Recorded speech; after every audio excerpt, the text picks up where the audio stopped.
This is VOA Africa.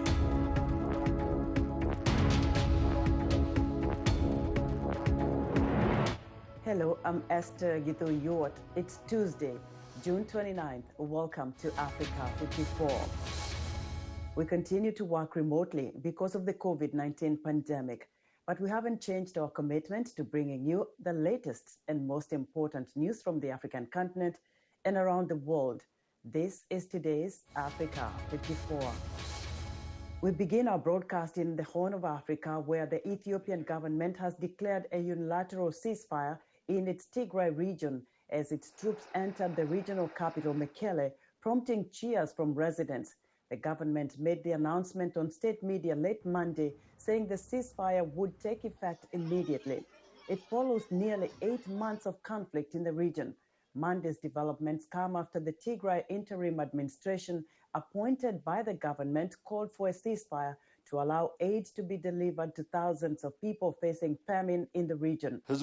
We ask in the name of the Tigray and all peace-loving people, the federal government, for a ceasefire based on humanity in such a way that prevents further damage so that it is possible for people to find respite and become part of the solution. A government statement says the ceasefire will allow farmers to till their land and aid groups to operate without the presence of military troops. It also says the ceasefire will last until the end of the farming season, but did not give a specific date. The country's main planting season usually lasts through September. The United Nations says the nearly 8-month-old conflict in Tigray has pushed 350,000 people to the brink of famine, calling it the world's worst famine crisis in a decade. The United States, Ireland, and Britain called late Monday for an emergency public meeting of the UN Security Council. The session could be held as early as Friday. Fighting between the Ethiopian government and the Tigray People's Liberation Front erupted in November, leaving thousands of civilians dead and forcing more than 2 million people from their homes. Troops from Eritrea, Ethiopia's neighbor to the north, and Amhara, a neighboring region to the south of Tigray, also entered the conflict in support of the Ethiopian government. U.S. Secretary of State Anthony Blinken says the United States strongly supports an Italian initiative to focus on Africa in the fight against Islamic State. David Doyle reports. In an unknown location, fighters from the Nigerian militant group Boko Haram are seen apparently pledging allegiance to Islamic State's West African arm. The video raises fear that the group, known as Islamic State West African Province, or ISWAP, is consolidating control of the insurgency in northeastern Nigeria. And it's perhaps one reason why the threat posed by Islamic State in Africa was at the heart of talks between US Secretary of State Anthony Blinken and Italian Foreign Minister Luigi Di Maio on Monday. Di Maio said he had proposed an international working group to identify and halt the terrorist threat connected with Islamic State in the continent. Blinken added that Italy has Washington's backing. That we strongly support Italy's initiative to make sure that the coalition against Daesh focuses its expertise on Africa, while keeping our eye closely on Syria and on Iraq. The militant video, which was produced by Islamic State's official media operation, comes weeks after the death of Boko Haram leader Abu Bakr Shekau. The groups have been embroiled in a violent rivalry for years, but if Islamic State absorbs Boko Haram fighters, it could focus on attacking the Nigerian military. The footage showed several hundred men, some of whom were armed, and included statements to the camera. We are saying to our Ikhwan, we should not relent in our effort to fight the kuffar. However, some are not convinced that the footage is evidence all Boko Haram fighters are ready to join. Bulama Bukati, a senior analyst with the Tony Blair Institute for Global Change, dismissed it as propaganda and noted that senior Boko Haram leaders were not featured. Around 350,000 people have died as a result of the 12-year insurgency and subsequent humanitarian crisis, the United Nations said this week. That was David Doyle of Reuters reporting. Public gatherings in the Eastern Congo city of Beni on Tuesday are banned for a second straight day. This action comes after 2 separate bombings. Authorities say a suicide bomber detonated his explosive at a busy intersection in Beni on Sunday, the same day another explosion rocked a Catholic church. Neither bombing killed any civilians, but the government decided to restrict public gatherings as a precaution. A Congolese army spokesman identified the suicide bomber as a Ugandan who was a member of the Allied Democratic Forces rebel group. So far, authorities have not publicly given a motive for the attacks. Restaurants and businesses in Cape Town Monday were closed and streets were mostly deserted on the first day of South Africa's return to a harder COVID-19 lockdown. A third wave of COVID-19 infections, which scientists say is driven by the Delta variant, first found in India, is spreading through a population where less than 4% of the people have yet to be partly vaccinated. South African President Cyril Ramaphosa on Sunday announced a bevy of measures, including suspending the sale of alcohol and halting dining inside restaurants for 2 weeks to minimize the impact of the new wave. South Africa has announced 18,000 new infections, just 3,000 shy of its second wave peak seen in January. Government data shows that 1 in 4 people being tested are showing a positive result. Tanzanian President Samia Suluhu Hassan says her government is expected to spend $470 million buying vaccines and other medical equipment, as well as supporting economic sectors hit hard by COVID-19. Since Hassan took office after the death of President John Magufuli in March, the government has changed its position from playing down the pandemic to calling for social distancing and emphasizing mask wearing in public. Tanzania does not have a COVID-19 vaccination program, but it has applied to join the World Health Organization-backed COVAX vaccine sharing project. Worldwide, more than 75 million people clean, cook, and provide care in private homes, according to the International Labour Organization. Their work is often demanding, informal, and unregulated, but that could be changing. Alison Lekogo-Fernandez explains from Dakar. Around 7 in the morning, Marie-Gnilane Sène prepares her young daughter for nursery school here in Senegal's capital. Bravo! She used to leave by 6 a.m. to work as a housekeeper, usually without job security or benefits. Longues horaires, il n'y en a pas de contrat. Long hours. There is no contract, and a lot of bosses don't keep their word. They want to drop you, they will drop you right away. Until late in her pregnancy, Sène worked 14-hour days with 2 days off each month, earning less than $170 a month. But now, Sène is enrolled in a training program for domestic workers at the THYLIANE Academy, refining her cooking and cleaning skills and her professional demeanor. Marie-Hélène Sagna started the academy after spending years in France. Je considère le travail de maison comme un vrai métier. I consider housework to be a real job, and because it is a real job, it deserves to be learned like any other job. The goal is to have professionals who will be able to showcase their skills. Tuition for the 3-month training program is nearly $275. It's often paid for by employers or donors, as in Sène's case. She hopes to improve her skills and earn better wages. Avant, si tu n'as pas reçu la formation, tu demandes un certain salaire, on te dit que... If you asked for a certain salary without any training, you probably wouldn't get that amount. But with training, God willing, it's possible. Mashallah. After training, Sagna works to connect graduates with employers and helps set terms of employment. On ne place pas les employés n'importe où. We select an employer who will meet our working conditions. We do not place employees anywhere. We have an hourly rate to be respected. Our main interest is to establish a win-win relationship. Notre intérêt principal, c'est d'essayer d'établir une relation gagnant-gagnant. Employer pays the academy a commission and management fee for each placement. Nana Plea, who is looking for a domestic help, supports worker protections and fair compensation. Il devrait y avoir quand même une réglementation. help these women. What I see is slavery. They eat after everyone else. They go to bed after and get up before everyone else. Parce qu'elles mangent après. Elles se couchent après, elles se lèvent avant tout le monde. THYLIANE Academy and other employment agencies in Dakar hope to change that by improving skills and working conditions. For VOA News, Alison Lekogo-Fernandez, Dakar, Senegal.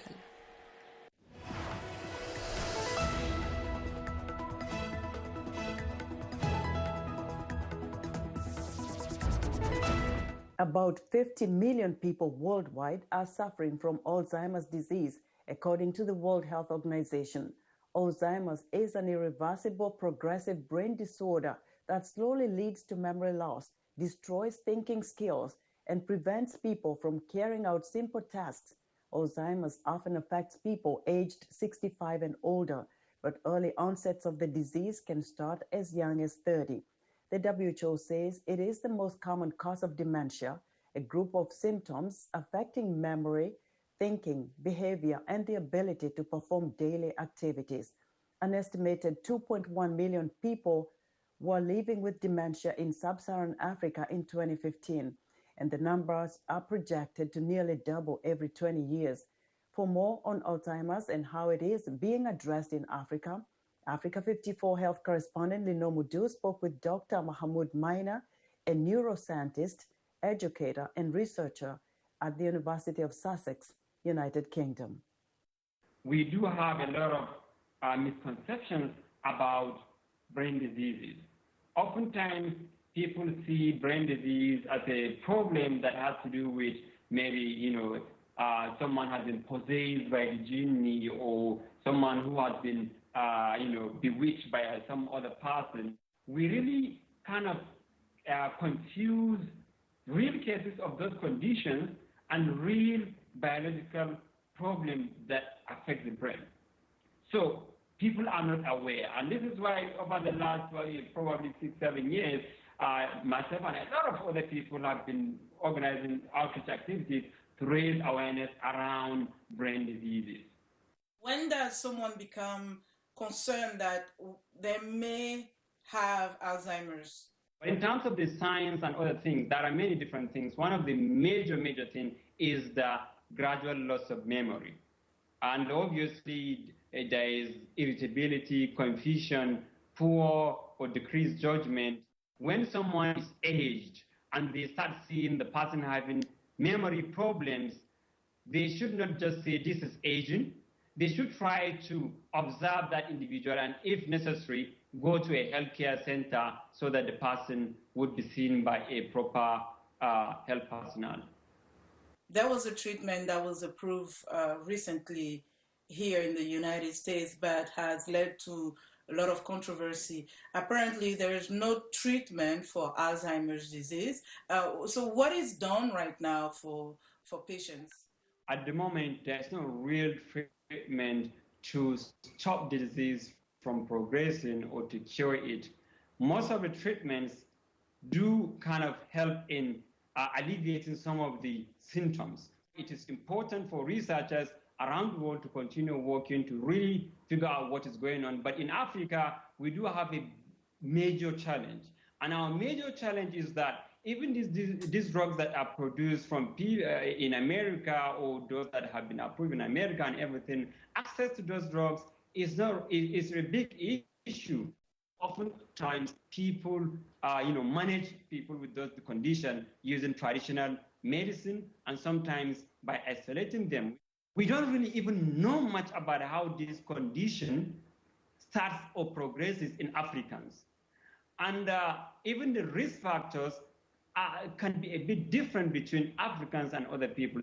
Where do you think, going forward, the priorities will be? I know you talked about the importance of research. Awareness is definitely very important to help people to go and get checked if they have problems. Research into treatments and other things is also important, simply because the cost of therapy is important.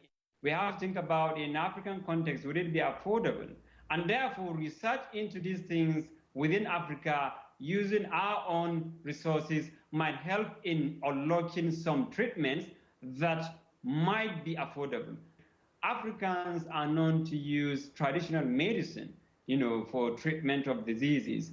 And there are researchers working on that to see whether they are effective against brain diseases like Alzheimer's. And I think those kind of researches should be encouraged simply because it may help in kind of unlocking some therapy which can be affordable to the people. So I like combined approach. And another thing that I should mention is that we should also kind of upgrade our health care system, specifically in terms of the diagnostic things related to these conditions.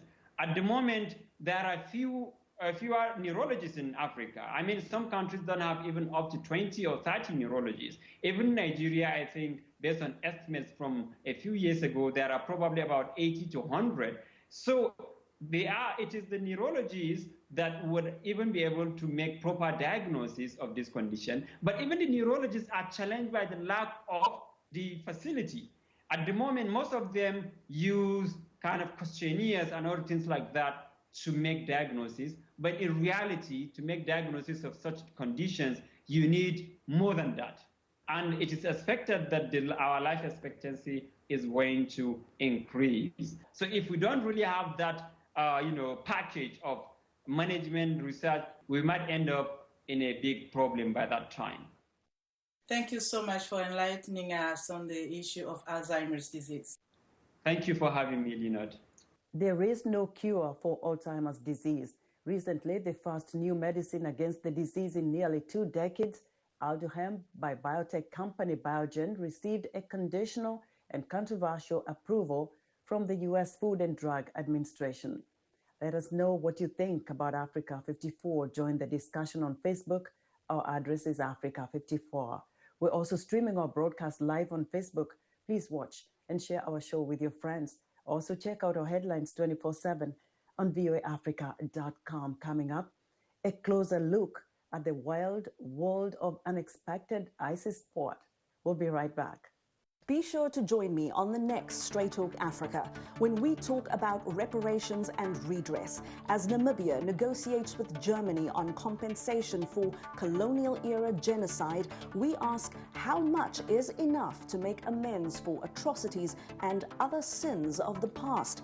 We'll look at lessons from other parts of Africa and the world and hear from Namibians about what this means for the future of their country. Reparations, remorse, and redress on the next Straight Talk Africa.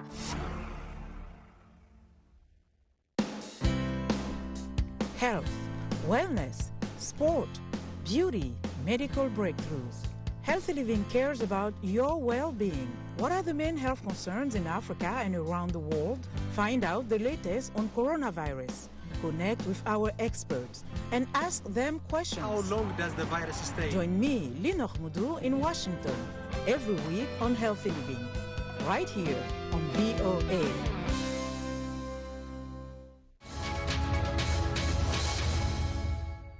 Welcome back to Africa 54. Indonesia is struggling with another peak of COVID-19 infections, which topped 2 million in June, with the Delta variant driving the current surge. And as the country's pediatricians point out, 1 out of 8 confirmed cases are found in children, and the fatality rate among children is the highest in the world. VOA's Rende Wijakisana reports. I'm still being quarantined today. About to have my swab test to check if I'm COVID negative. Vanya Silalahi spent 2 weeks quarantined in Jakarta's COVID-19 hospital with her mother and 5-year-old brother, Titus. My second child, Titus, first got fever. He was shivering at night. The next day, I caught the same symptom, then also my daughter. Our throats started to feel sore. A week after the fever, I discovered I could not smell things. Silalahi eventually got herself and her children tested. The results came back positive for the highly contagious Delta variant of the coronavirus first detected in India. She decided to quarantine with her 2 kids in a government facility. I honestly felt embarrassed to be among these COVID patients. I asked myself, how did I end up here? I had been very strict when it comes to COVID health protocol. This hurts me. The mother says she tried to keep her kids' spirits up during quarantine and got permission to bring along her children's toys. Probably I had the most stuff on the COVID bus. I brought a scooter, roller skates, mini cars, every toy for them to play with. Doctors in Indonesia are reporting an alarming increase in the number of COVID-19 cases affecting children. Indonesia Pediatric Society data says children make up 12.5% of confirmed COVID-19 cases in the country. This means 1 out of 8 confirmed cases in Indonesia is found in children. Our data shows fatality rate among children with COVID is 3 to 5%. This is the biggest in the world. Experts say the new Delta variant, along with loose health protocols in Indonesia, have contributed to the spike of COVID-19 cases in Indonesia. Official data show an average of 15,000 daily cases as of June 25th. Pediatricians highly recommend parents to keep their children at home.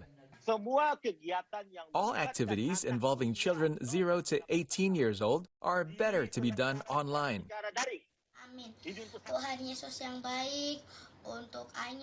Renata counts herself lucky as she and her children are now allowed back home and recovering.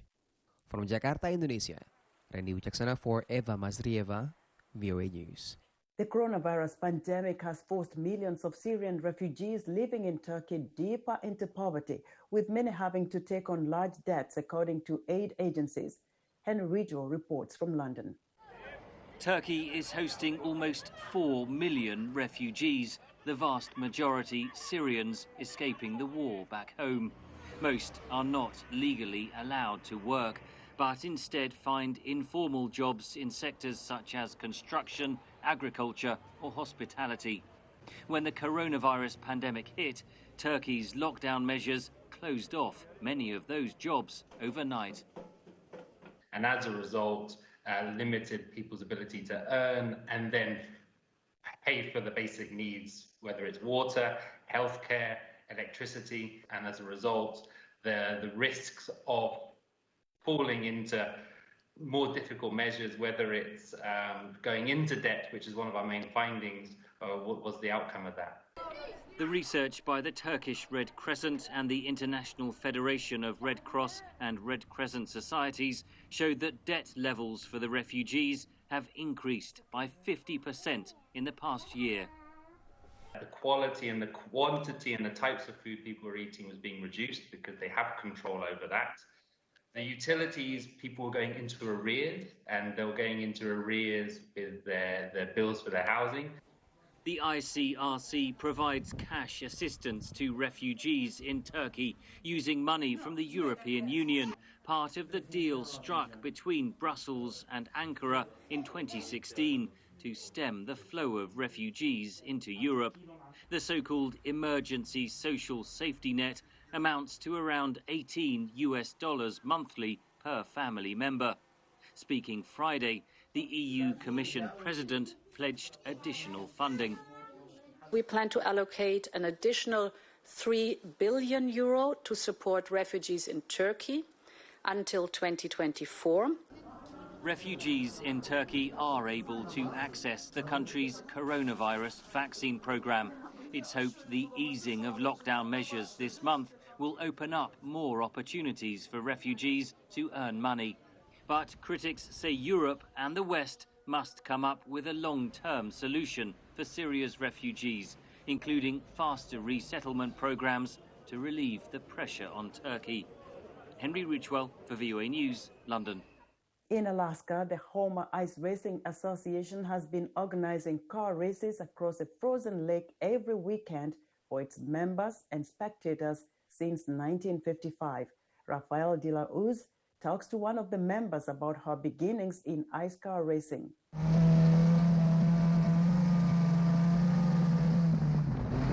My first ever race was in a pink Ford Pinto.